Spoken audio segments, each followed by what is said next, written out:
Okay, everyone, and hello, and welcome back to another video. I am back stateside, and I have therefore acquired new powers. And as you may have noticed from the title of this video is not going to be about any Monster Hunter math specifically. Did quite a bit of research, though, so if you do like it or find it interesting, give it one of these. The only thing I'll say is I don't know how applicable this research will be to the majority of you out there. But for those of you that it is helpful for, it's going to be maybe a pretty big deal. So what the hell are we talking about? We're going to talk about performance in Monster Hunter, but before we get there, I got to break like some things down. So we're going to go like step by step, and I'm not an expert. The people that I've done research from, I will do my best to cite them, and I'll leave lots of references down in the description below. If you want to skip around, there'll be chapters, there'll be timestamps for everything, so go ahead and look for that. Graphics cards. What the hell do they do? So, no matter what graphics card you have, its main goal is to spit out a whole bunch of triangles and give you a 3D image. The technical term for this is rasterization. This is like the buzzword ever since Monster Hunter came out around this time.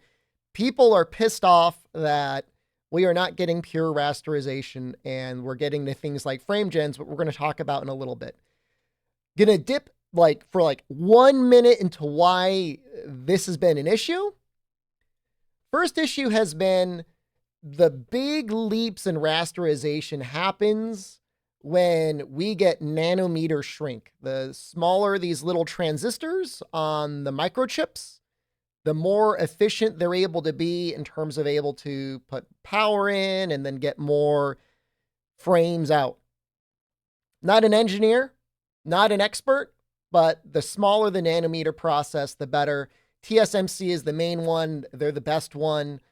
They were on track to have a 3 nanometer node out and in production by 2022. That being said, NVIDIA, the current best creator of graphics cards out there right now, doesn't seem to be all that interested in terms of using that nanometer technology for graphics cards. They've been on that 5 nanometer node for quite a while now for the 4000 series and the 5000 series. Even if they did get access to better nanometer nodes, they probably would not be using it on graphics cards. They would be using it on AI dedicated server farm things that are going to go out to their corporate clients. Hate to say it, they did pretty well as a video game graphics card company for a while. Then they got a lot of money when there were those crypto miners around, and then they got a lot of money when everybody is like, we're just going to use AI for everything, I guess. It is what it is.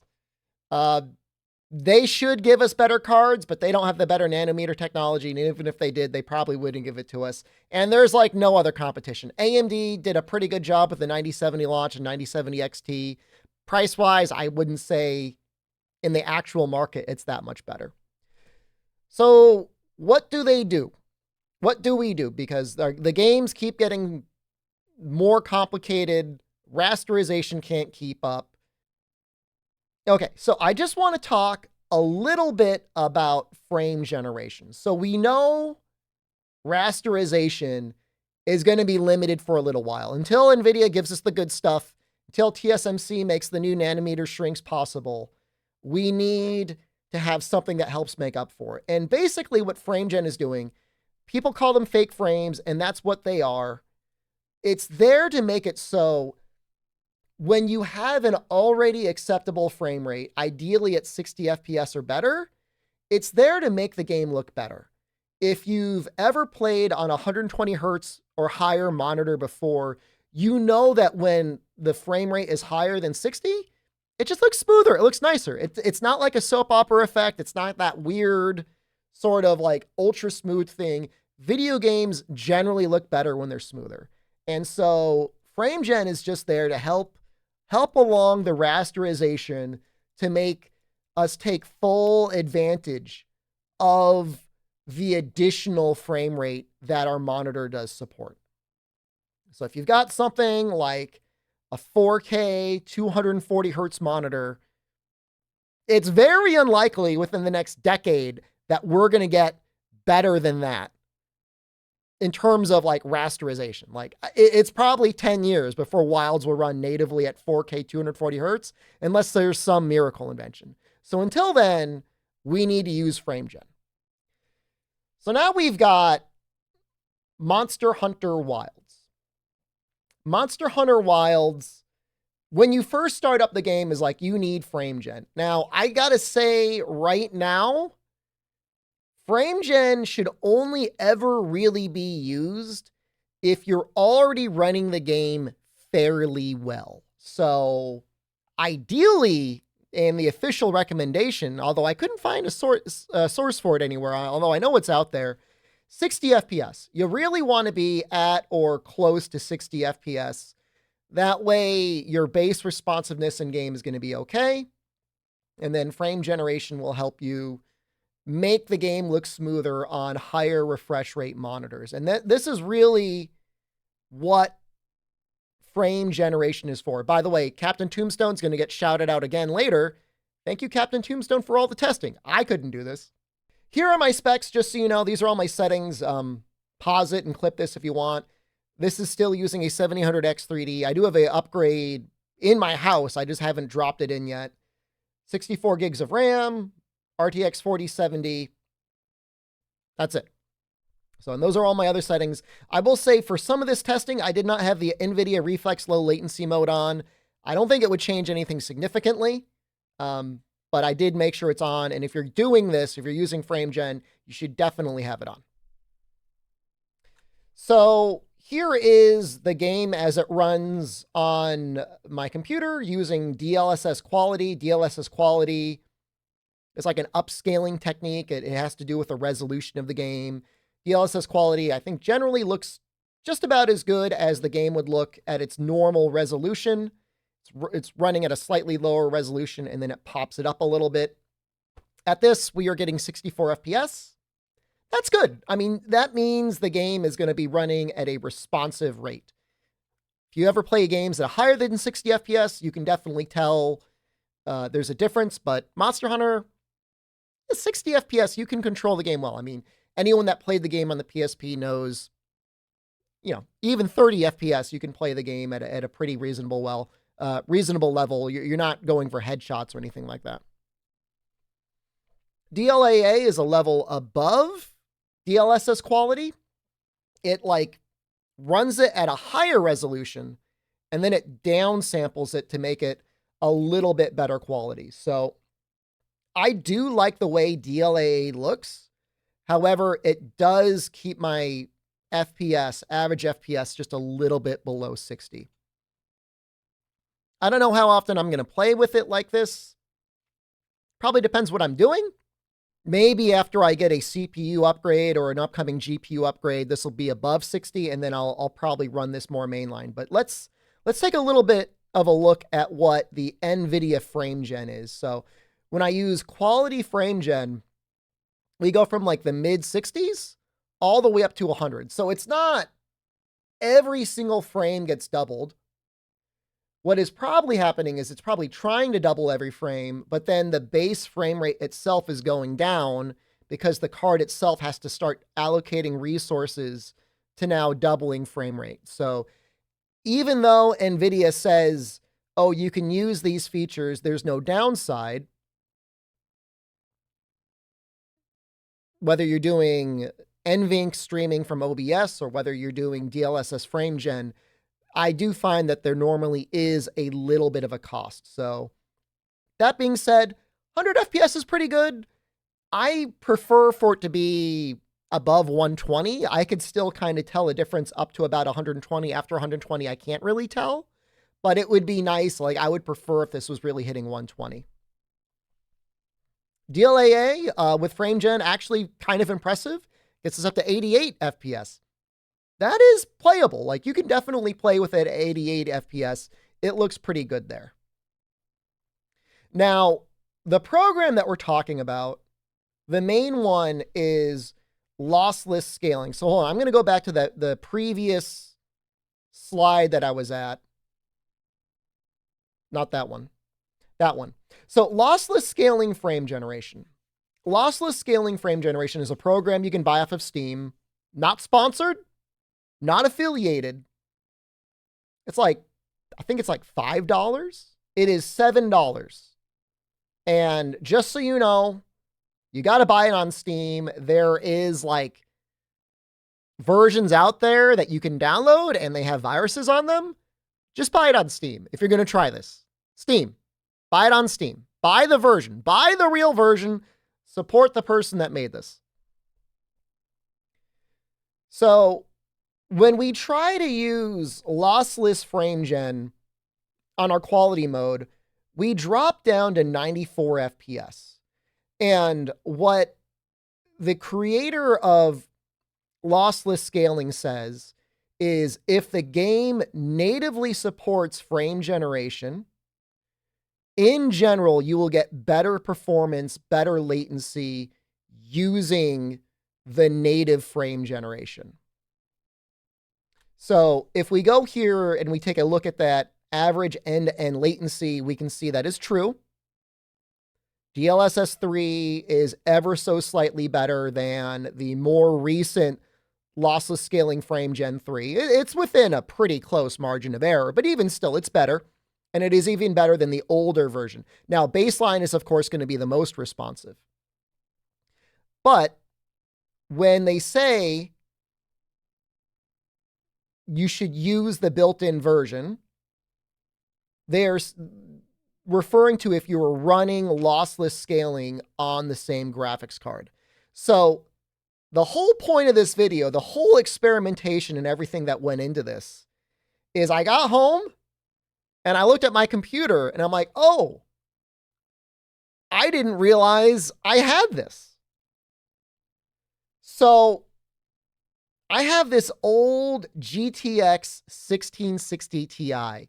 It came with, ironically, a dedicated streaming computer I bought around 2020 that was there to help offload the rendering issues on my main computer. I remember I was streaming some sponsored segment. It was on Total War, Battle of Troy, and the game was like annihilating my main gaming PC as I was streaming at the same time. Again, NVIDIA says you can use NVENC and there's no issue, but that didn't stop OBS from getting cooked. So I bought this computer. It was like a Lenovo shuttle PC, and I used it as a dedicated streaming PC, and it worked great. It was fine. The GPU itself, if you bought it at retail, was about $280 in February of 2019. I have this weird little single slot fan one. And then what I also have on my main computer is I have that motherboard and there's an extra PCIe slot. So I jammed the thing in there. It was kind of hard to get it in. There was like a motherboard cable just below it. And the important thing is your new external GPU out has to come from the GPU you're going to run lossless scaling on. And then under lossless scaling, you set your preferred GPU to that GPU. And you're basically saying, hey, I'm going to run this here. Oh, and there's one more step. Okay, I almost forgot. You also want to make sure you change your default graphics settings to the graphics card you actually want to play the game on. So for me, I've got a 4070. That's what I want the game to be running on. And then I want to use that 1660 Ti to be running lossless scaling. And so when I do that, and this is like borderline unbelievable to me. So here I am switching it to the 1660 Ti. I've got my frame rate locked in game to 60 FPS. And then I hit the 4x multiplier and it just works. I get 240 FPS in game. So remember, this is doing the same thing FrameGen was trying to do. So native DLSS FrameGen. was getting me 100 FPS. That was the best it could do on the same card. And honestly, the base frame rate was probably dropping down to about 50. So with the dedicated card, not only is it staying locked at 60, we can see that both from lossless scaling and Steam overlay that it is staying at a locked 60, because like the base card does not care at all about whatever lossless thing is going on. There's little to no overhead on it at all. It's entirely on the little sister or little brother card that is now handling the entire frame gen. Not only that, we can now run dedicated at 217 FPS. And if you want, you can also turn on frame gen there. That will get boosted. And then that boosted amount will then get boosted up to 240. So if you want, you could turn on everything. Like I could probably turn on ray tracing. The base responsiveness is probably going to be like 30 FPS or 40 FPS. Playable, not ideal. I wouldn't use it. But you could do some crazy eye candy stuff, not in just this game, of course, but any game. And it just works. Like it really was not that difficult to get it going. So when you look at all the graphs together of the FPS comparison, I mean, it's like, what even is the point? Everything is so close to each other. And then as soon as you put in the additional card, this cheap card, like the lowest tier card you could possibly get in 2019 with a single fan, and I've more than doubled the FPS of everything. The frame gen, mind you, they're not real frames, but it still looks way smoother on a 240 hertz display. Why? Why is it like that? Why is this card that has like an eighth of the power of a 4070 able to do so much? I don't know the specifics. There's a lot. This is like a relatively new phenomena, but for Wilds, for people with high refresh rate monitors that have a spare PCIe slot, it's pretty nice. Now, you might be wondering, well, you're putting in another card. So obviously, your average end-to-end latency is going to be worse, right? It's got to like travel in between the two PCI lanes. No, it's lower. It is lower somehow on two cards than it is running native DLSS on one card.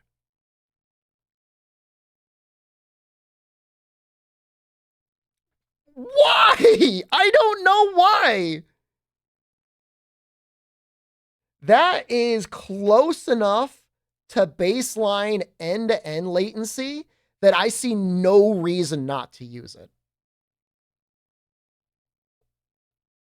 Another interesting thing, and I talked a little bit about having a dedicated streaming PC before. I don't really like having that as a setup. It involves a PVM to have a swappable keyboard and mouse, or it involves having two keyboard and mice. It involves generally having a capture card, and you got to get that capture card in, and you've got a microphone in the streaming PC. But what if you want a microphone for your main gaming PC because you're talking to somebody there? This makes it so that when I'm streaming Monster Hunter, I don't turn on lossless scaling, but instead I have that one dedicated 1660 Ti. It is now running NVENC as the encoder for everything else. So I'm able to maintain a much higher frame rate at a much higher resolution, much higher quality level than I would otherwise. So if you're a streamer / content creator, or if you're somebody who watches a streamer / content creator that this might apply to, let them know, like, this is a way, in many cases, a way cheaper, way easier solution to make your streaming performance look way better and be way better on your PC than having to go out and buy a brand new PC and a capture card and do all the troubleshooting that is involved versus just having another card just in there. Don't know why you don't hear more people talking about that, but It really does help a lot. Like I said, NVIDIA, when they talk about, yes, you can do encoding on the same card. Yes, you can do frame gen on the same card, especially if you're trying to do frame gen and encoding on the same card, it just does not work well. They are definitely competing with the same resources, and then they're both competing with the resources to actually run the game. So there are some issues. Both of my cards are relatively low power. From what I can tell, and I didn't go in there with a voltimeter, I didn't specifically like check the actual power draw from the wall. My 4070 takes 200 watts. The 1660 Ti takes 120 watts. I use MSI Afterburner. I find that on my 4070, I lose no performance when I set the power limit to 80%. I think part of that is because over 80%, the cooling from the card itself isn't enough to keep it cool. So it starts thermal throttling, so it doesn't matter anyway. And then on my 1660 Ti, it's the single fan card. So this thing is trying to like lift off into the stratosphere. For some reason, it has a 3,500 RPM fan in there. Like, I get why, but it sounds loud. And again, it almost runs better at half power than it does at full power anyway. So I have, again, this is MSI Afterburner. I have my daughter card, sister card, brother card, whatever, all the way down on the power limit. And then I have my 4070 at 80%. Make very sure that you have a adequate PSU if you're going to do this. Not only that, you want to make sure that your motherboard itself has adequate PCIe lanes. And I'm going to link to the Discord for lossless scaling. There is an entire section about using this dual GPU setup that you're going to want to be aware of. Another thing is you can technically use different brands. So there is technically nothing stopping you from using an AMD card to do frame generation on NVIDIA, or you could even use an Intel card to do frame gen for NVIDIA, or any other combination. The one thing to know is those some additional specific features, like for NVIDIA, I think it's like RTX HDR, something like that. Some of those other features get lost or transferred or changed in some way. So I think my general recommendation would be probably try to stay with the same brand if you could. But if you already have another card and it could work, I wouldn't necessarily run out and buy it. I wouldn't run out and buy another card. But if you're thinking, oh, I just want to buy another card just for this feature, maybe try to stay with your main brand here just to keep the compatibility. Make sure nothing's going to break there. So, weird little video. Not sure how many people this is going to apply to. I just thought it is such an interesting development because the performance in this game, by the way, thank you for the performance of those tier 3 subs, tier 2 subs, YouTube channel members, as well as our Twitch tier 1 and Prime subscribers. Thank you for supporting the streamer. I have been retired. I am worried about the United States stock market, so I don't know how long I could stay retired. In any case, I think it's a very interesting thing because performance in this game has been the #1 issue. And again, this is not necessarily a solution for people who can't get the game to run at all. It is instead a solution for people that can get the game to run okay, and they want it to run extremely well. So if you're one of those people out there that's trying to get 4K 240 hertz and you've got a 5090 and it's not cutting it, I've got a 4070 and a 1660 Ti, and my performance might be doing better. I feel okay about that. I feel it makes you feel clever. It makes you feel smart. It's an interesting thing. So I have tried it out in other games. One thing I will say is there are a lot of settings to go in there. I will link in the description a video that goes over all the features. Definitely check it out, especially the one feature that says flow scale. That's an interesting one. But this program gets updated on a regular basis. It feels like every other month it's getting a new massive feature. And the best part about it is whether you have an NVIDIA card, an AMD card, or an Intel card, God help you if you got an Intel card, you might get some major benefit by using lossless scaling. Okay, don't worry. I have played Title Update 1. The next video will be on Title Update 1. I will talk about all of that math. It's just, I figured this stuff out. I was super excited. I really wanted to share it with you. So hopefully you enjoyed it. Even if you're not going to use it, hopefully you enjoyed the analysis. Okay, thank you all. Goodbye.